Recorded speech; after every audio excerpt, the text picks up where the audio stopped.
having a let right now. Is this big enough to be cool?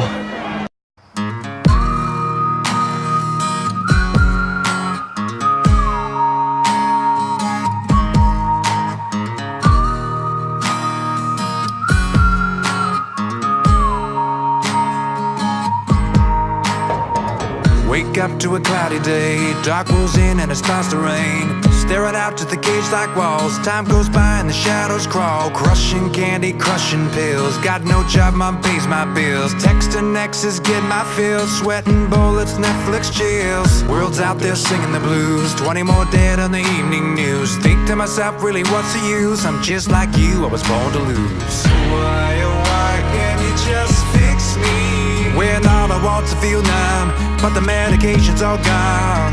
Why, oh why does God hate me? When all I want's to get high and forget this so-called life. I am so freaking bored, nothing to do today. I guess I'll sit around and medicate.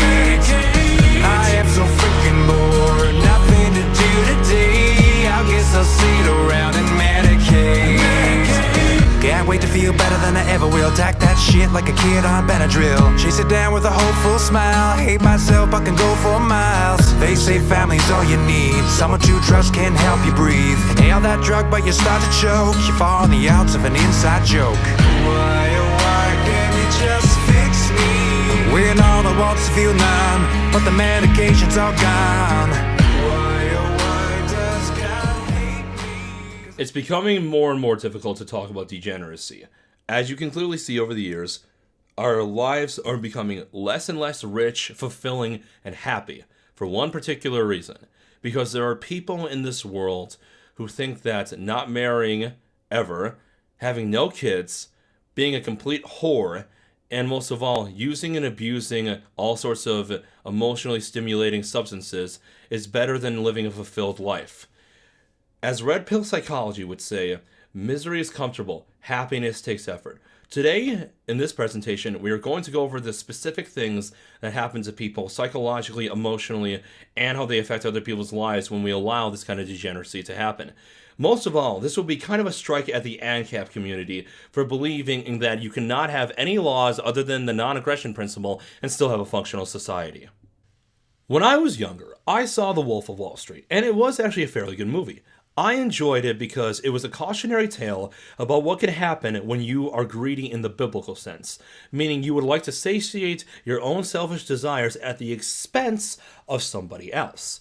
I actually praised Martin Scorsese, and I thought it was really good, despite all of its debauchery and absolute insanity. After all, Martin Scorsese is a fabulous director who very much knows how to take one story of one person's life and bring it to the big screen. But over a certain period of time, I kind of became disillusioned with the message of the movie. Fast forward to today, and we start to look at the story of The Wolf of Wall Street becoming very, very similar to the story of most Americans. When you really look at it, the world is changing in a very bad direction. With this script, I'm going to teach each and every one of you to be the best. This is the greatest company in the world! I was becoming a legend. Aren't you married? Yeah, but married people can't have friends. We're not gonna be friends. I want to focus on this particular scene right here in the movie. The reason why is that in this part of the trailer, you can clearly see that this movie is suggesting that there will be some sexual promiscuity, plenty of drugs, and many other things. But the reason why I want to talk about this is that most cautionary tales, even ones of people like Henry Hill from Goodfellas, show some of these things happening some of the time, and then oftentimes talk about their normal lives and try to humanize the characters. When you watch The Wolf of Wall Street, you pretty much watch a movie that's 90% drugs, sex, and crime, and only a tiny bit of Jordan Belfort's personal life. The person who you're supposed to be seeing the eyes through is not really the focus of most of the movie. Now, normally I wouldn't think that this is such a bad thing. Normally I'd say, well, the movie was just a little bit unbalanced. But now I'm going to play you a clip from Mr. Medicare that kind of shows you where our society is going overall. With recent legislation changes in the more progressive states such as California, getting the gift has never been easier. And people really want to get it. Just hand it over. Send it this way. UPS that motherfucker to me. Give me the gift. Now, some of you uninformed individuals out there aren't aware of what gift giving and bug chasing are. I'm going to show you the hot trend in the gay community that's been going on for about a decade now on the internet. So just sit back and relax and let Daddy Jim pause that little egg hole. I met this dude online today. Big 8.5 paws dick. I got him talking about it. Said his strain was strong, lethal, toxic poison. My dick fucking sprang and I started begging him. I went over and I started hitting my pipe. He did a slam. I licked the blood off his arm. I had to have his strain. I wanted him to infect me so bad. I was begging for it. And he went to the bathroom. He came back with a syringe full of his blood. I'd never had another dude's blood before. I stuck my hole up and he shot it inside me, scratching around. Then he fucked me. And he shot, mixing his babies with the toxic blood. So fucking hot. I know I'm gonna get a whole fuck flu from this shit. It's so strong. Then I went to the bookstore and let 5 dudes fuck me and grind it all into me. I've never had something so hot inside me. I had to get it to take. He's gonna start knocking me up regularly, and I can't wait till his shit is saturating me and producing inside me. Woof. Fucking hot. Go for it. I would. Wow. Made me instantly hard. Did you hit the pipe too? Or slam? That sounds fucking hot, man. Love feeding on blood like that too. And love tops getting off and sharing all they've got. And he pulled the IV out of his lover's arm and jammed it into his own arm. And he became HIV positive. Don't judge too harshly, you fucking bigots. Now let's get more focused on why people abuse different types of recreational substances.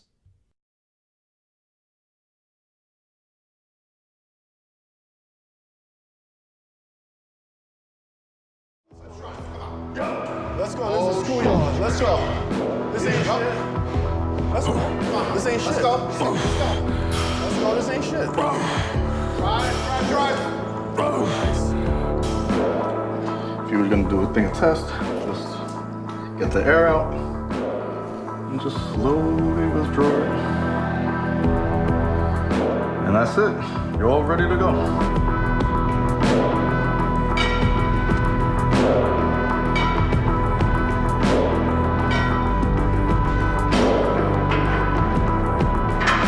Going on 8 years now of taking testosterone.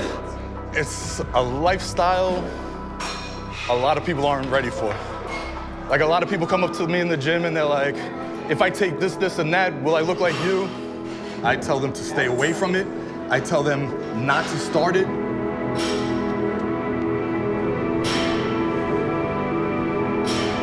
Throughout human history, having an ally was extremely important. Showing some kind of value to get said allies is also important. A king without an army is simply a man who will be destroyed by the invading army. You have to show value in order to get allies. A very, very important sign of value is physical strength. And this is completely biological. It doesn't just help you attain better looking women and allies in the world, it can also help you survive any kind of animal attack. Deeply rooted within the male psyche is this need to be a large dominating force that is able to conquer and eviscerate enemies, defend the nuclear family, and most of all, impress and outshine those around you. But as we all know, happiness takes efforts, but misery is extremely comfortable. So what's a good way around all of that? Many people, like Rich Piana, as you can clearly see, have done away with actual hard work. Because that is as it sounds. It's hard, difficult, uncomfortable, gruesome, and sometimes even painful to do. Many people, like himself, would rather simply take gear, which is a form of anabolic steroids, to get bigger, rather than being completely natural. So, what is clenbuterol? Well, clenbuterol, or clen for short, is also known as the cousin of ephedrine. Remember guys, clen is not a steroid. It's a selective beta-2 agonist/antagonist and a bronchodilator, and its intended purpose is to treat breathing disorders like asthma. Clen comes in pills, spray, or liquid form, and it is illegal for purchase in the USA without a prescription. In the bodybuilding world, this drug is mainly used to lose unwanted fat and get extremely shredded. And actually, Clen is used amongst celebrities who are looking to lose weight fast as well. For example, Britney Spears and Lindsay Lohan are celebrities that have publicly admitted to taking the drug. As for which works best, pill, spray, or liquid, there is a lot of talk on which form of Clen is better, but there's no consensus. Some people like the convenience of the pill, while others prefer the liquid because of its fast absorption and because of how easy it is to measure the dosages. Now here's where it gets real.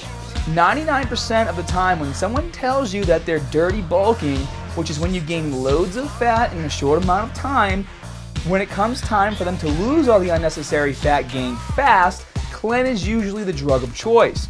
This is why a lot of you guys scratch your heads wondering why your favorite natty athletes are able to get so shredded so fast when you can barely get your abs to show after 4 weeks of eating clean.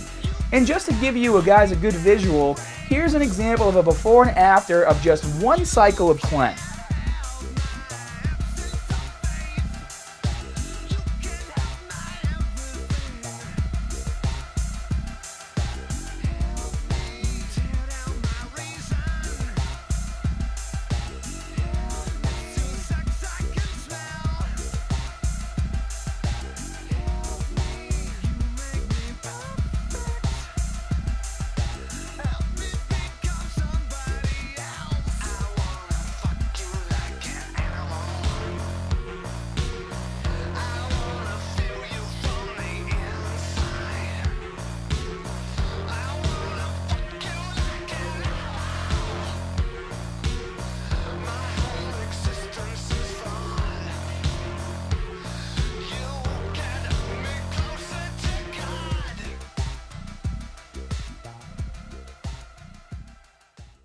That leads us nicely into reason number 2.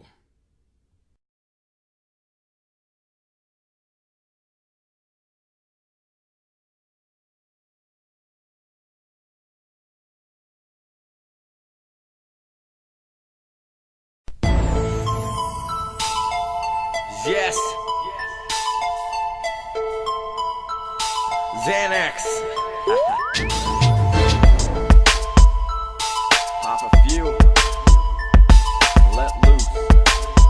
Yeah. Yo. I'm a flip yo, psycho schizo. Writing wicked shit in my manifesto. I'm the best yo. That's what I do. I'm a mess yo. Let me pop a few.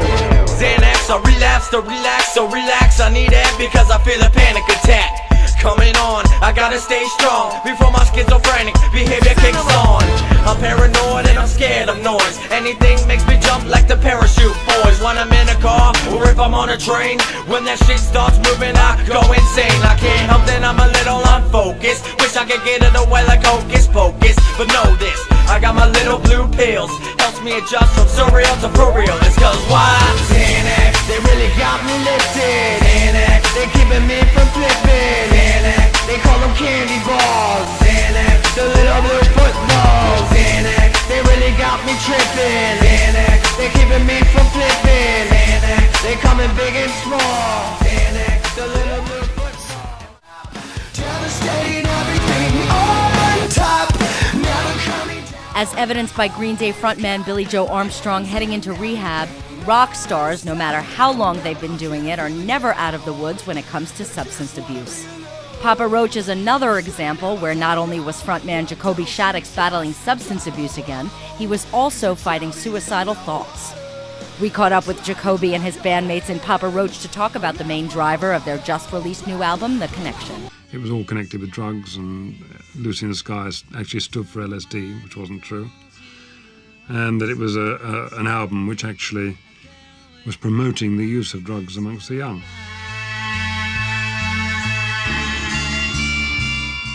I was aware of them smoking pot. I wasn't aware that they did anything really serious. In fact, I was so innocent that I actually took John up into the roof when he was having an LSD trip, not knowing what it was. I never took it in the studio.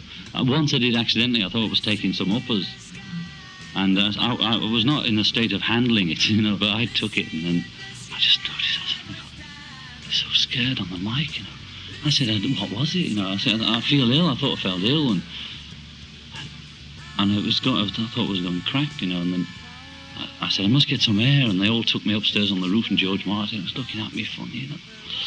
And then it dawned on me, I must have taken acid. I just didn't want to live, so I just thought, if I'm gonna die, if I'm gonna kill myself, I should take some drugs, you know. Personally, I don't think anybody should be doing drugs, kids or adults. I've experimented with many drugs. I got out of it before it got me. You gotta know yourself, and you gotta know your dope if you're gonna do that. If that's what you do, handle your business and be business-minded about it. Don't let it take control of your life. We've been through the drug scene, man, and there's nothing like being straight. I hardly ever went out in public when I was on drugs, and I never made a spectacle out of it. I never promoted it. And now I'm going to be associated with heroin for the rest of my life. Well, I already pounded 2 of these bad boys, so I am That's a ready lot, dude. to... These fucking things have 270 milligrams of caffeine. Well, it still is in a small can, so I thought it was... It seems like... It seems small. But if it was that much acid, think about what it would do to you. You really have to think about it that way. Yeah, I did acid once. Yeah? Only one time. I did it once last week. Yeah, did you really Yeah, do it was it last? awesome. Yeah? I've done it 3 times. I only did it this year for the first time, but I've done it 3 times this year. Really? Yeah. And you feel like all the doors, the hinges of the brain, they're still going? I don't know if they were any good at all before. I think I'm gluing them up. It's like caulk for my brain. I don't know. I shroom many times, you know, Yeah. over the years. I did acid once, did not like it at all. Every time I close my eyes, I had these like 3-dimensional triangles flying at me. Like, could not, you know, when you just can't stop your brain, like I felt that there was no end to it. Shrooms, it's always like very natural and nice and pleasant.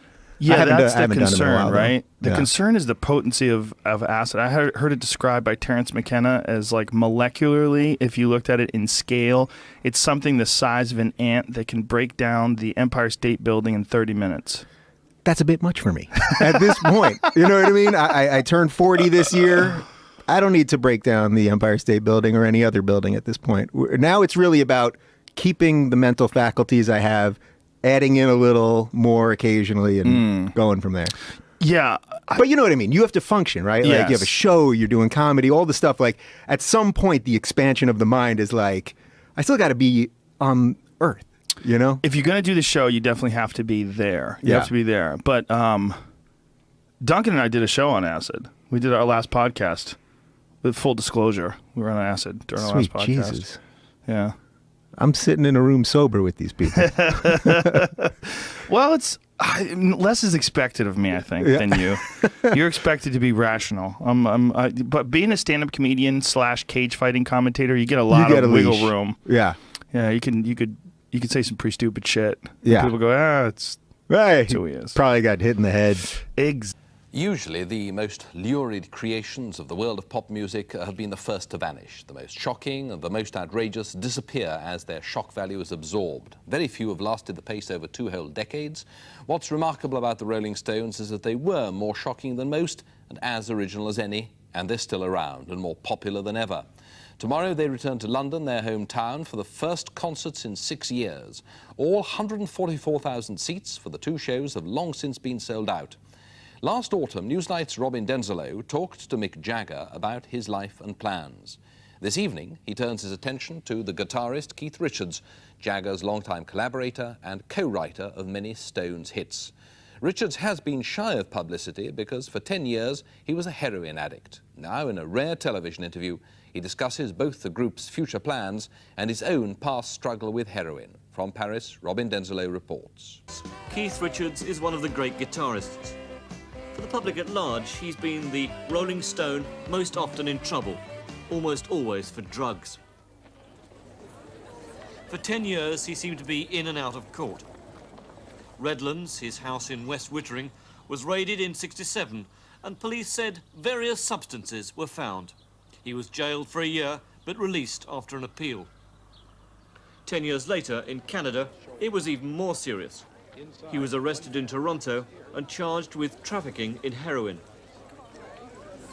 The fans around the courtroom knew that if he was jailed for a lengthy period, it would be the end for the Stones. He's not like every one of us. He's different. He's Keith. In the event, he was given a suspended sentence, told to continue his treatment to cure heroin addiction, and ordered to perform a concert for the blind. But of course, nothing is without consequence. Welcome everyone, Dylan Gemelli here today with a brand new video for you. Now, I should have done this video quite a long time ago, and I guess I just owe everybody an apology. With all of the things that have been happening lately with the passing of Rich and Dallas, I thought that this would really be something that everybody needed to hear. So what I want to do today is discuss with you steroid effects on the heart, especially long-term steroid use. Now, I'm doing this, I've been studying this for a long time, but what I'm going to do here is actually take a direct study that was done in 2010 by the American Heart Association, and I'm going to cite all my information from this and explain it thoroughly. It's something that needs to be understood by everybody that's using steroids or considering using steroids. It's something that most of us already know, but once things start slapping you in the face and then you hear them and you read them and you see them, even myself, I know these things, but it just gets scary, especially when you have families, kids, wife, etc. Even if you don't, it's scary. So basically, to summarize this, we're looking at long-term anabolic steroid use and how it might weaken the heart more than it was previously thought. And this is what the study found.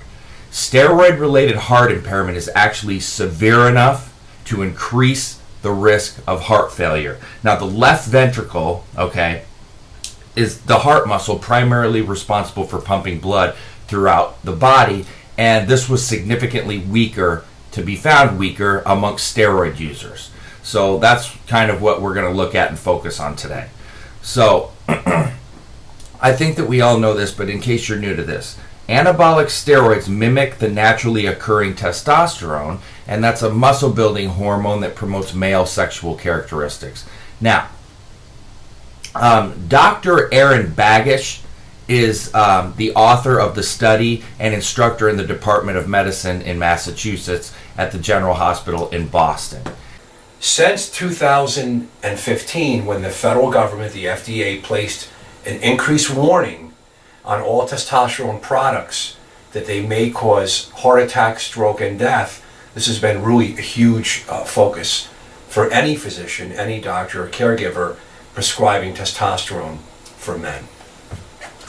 Here it is right here. Don't be alarmed. I wrote this last night. It took me a few hours, and I poured everything here that I've been involved with for the last 12 years as a physician expert taking care of men on testosterone and, of course, taking care of men on anabolic steroids, making sure that they stay healthy and doing the best I can to get them off and stop not to use anabolic steroids. So it's a multifactorial process here. Like a lot of things in internal medicine, there's never one variable, there's many. And before these studies came out in 2013 and 2014, two landmark studies, you could check, we postulated that anabolic steroids and testosterone could indeed cause heart disease, but yet we didn't ever really have any conclusive data. And even today, from these studies, there is controversy from experts.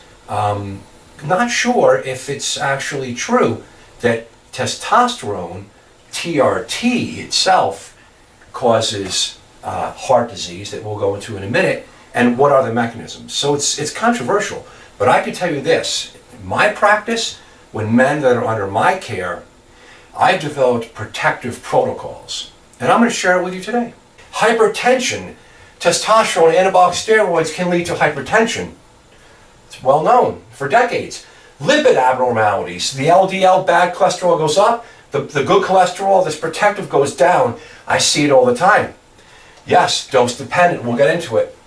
Polycythemia, through this process, steroids, testosterone, even testosterone TRT on susceptible men, you get polycythemia, increase in red blood cells. That, in theory, this is complicated stuff.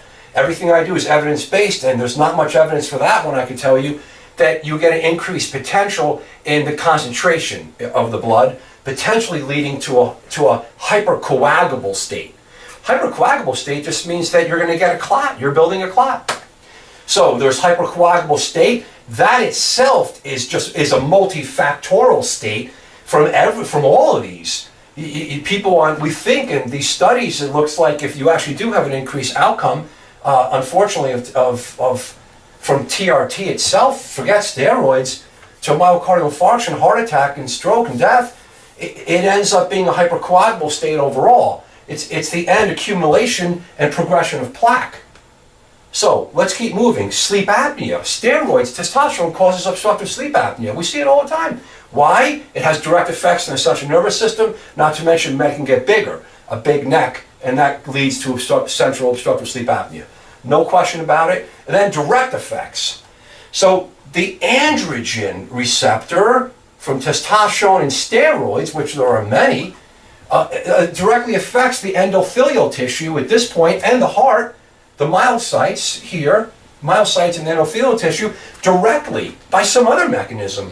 Put it on steroids, and it can grow it. We'll talk about this in a minute, and it can progress the plaque.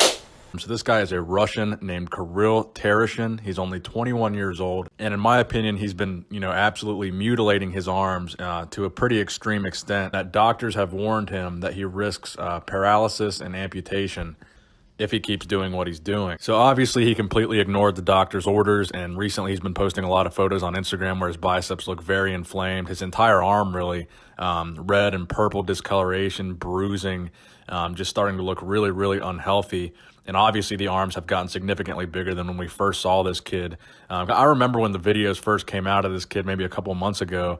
It wasn't that long ago. His arms weren't they were crazy, but they weren't as crazy as they look now in these most recent videos on his Instagram. So he's definitely been doing a lot more than he usually does. Just last night, he posted a photo on his Instagram where he says he had to have the swelling and the puffiness of his arms removed. And you can see the clear dichotomy between these two photos. His arm is, a completely different looking arm now. It looks like they had to completely drain the arm of oil, fluid, whatever the abscess was. It doesn't even look like he has a bicep in that arm anymore. It just looks completely flat and lifeless and shapeless now. So I guess this is the price you have to pay for not being smart, ignoring doctor's orders. So this is a reminder to everybody, man. If a doctor tells you to stop doing something, you should probably stop doing something.